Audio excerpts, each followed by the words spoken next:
So we have seen in the previous series about the early life of Rabindranath Tagore and the stanza 1. Here we'll see about the stanza 2 face to face poem written by Rabindranath Tagore. So let me read the poetic lines of stanza 2.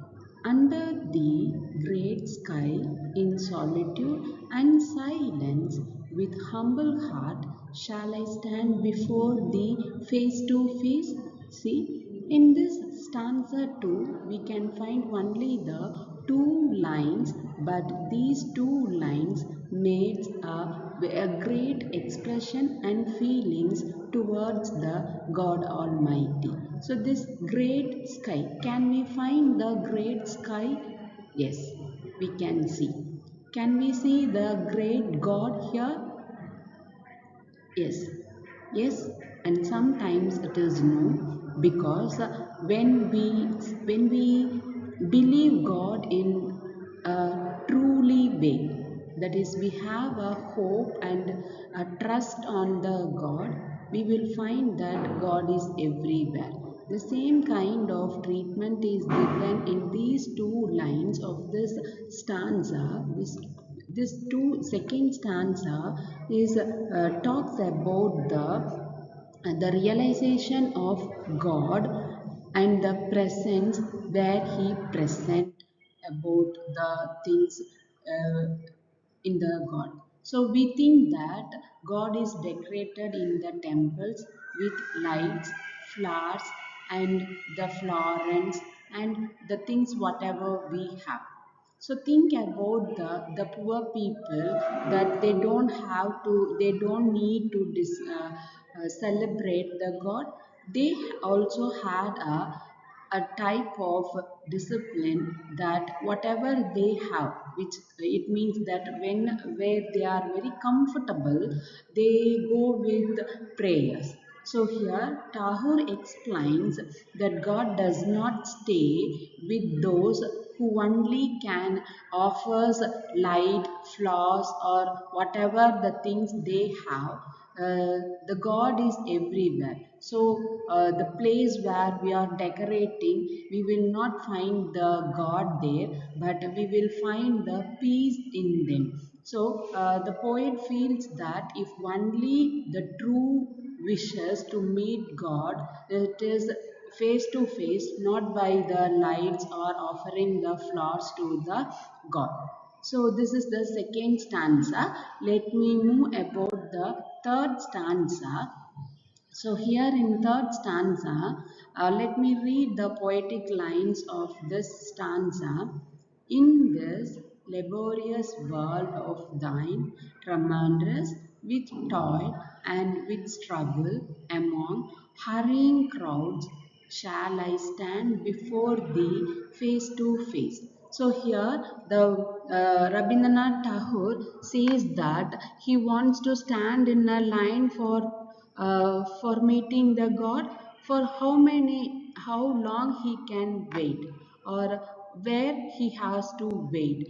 And he finds that to express his feelings to the God, God will not regret anyone.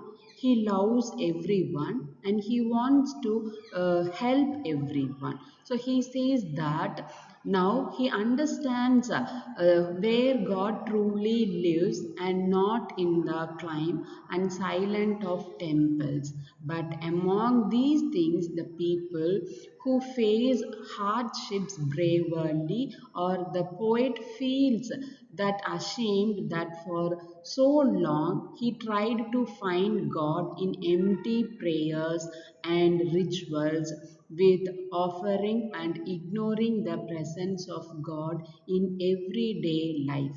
So here Rabindranath Tagore explains that he realizes that God who works honestly, who suffers silently and keep faith even in pain, there he can find the God in themselves, not offering the lights, flowers, or wishes. So here Rabindranath Tagore explains the power of message that God is there only where we can see. That is regarding about the honesty, suffering in a silent, and the great thing that the faith that we have. So here we can find the God in everywhere. So in the fourth stanza, that is, this is the last stanza of this poem, and let me read the poetic lines. And when my work shall be done in this world, O King of Kings, alone and speechless shall I stand before thee face to face. So here in the fourth stanza, face to face, he ends with the title of the poem, that is face to face. He himself surrenders to the God, and he realizes that the truly meet with the God, it refers to the removal of all pain, pride and ego. So when we surrendered these three things, that is, the first one is pride, next one ego, then third one is luxury. When we surrender all these three things to the God, we are very sincere and we are very comfortable, and we are living a simple life, and we are satisfied with what we have.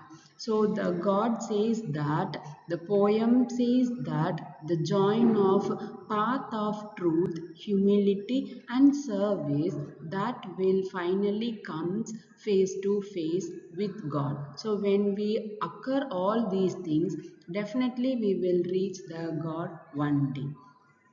So the analysis of this poem is, it is written in a simple and direct style, and it is understood easily, and it focuses the theme of the personal and introspective aspects. And thank you. We'll see in the next slide.